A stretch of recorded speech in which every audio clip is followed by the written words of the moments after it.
চলে যেতে হবে। দালান ঘর, বাড়ি ঘর, টাকা পয়সার জন্য পাগল হয়ে থাকি আমরা, কিন্তু এটা আমার আসল ঘর নয়। যেই গোসলখানাটারে আমি এত সুন্দর করে টাইলস করে ইটালিয়ান ফিটিংস দিয়ে বানালাম, আমার জীবনের শেষ গোসলটা কি ওই গোসলখানায় হবে?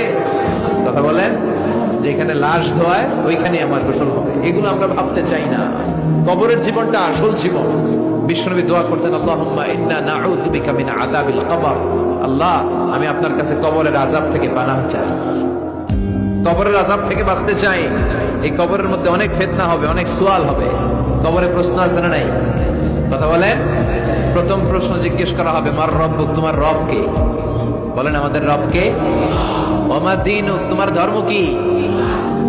বিশ্বনবীর চেহারা দেখিয়ে বলা হবে, তারিফু মান হাযার রাজুল, এই লোকটারে চিনো? আমরা কি বলবো? আমরা চিনি, উনি আমাদের প্রিয় রাসূল মুহাম্মদুর রাসূলুল্লাহ সাল্লাল্লাহু আলাইহি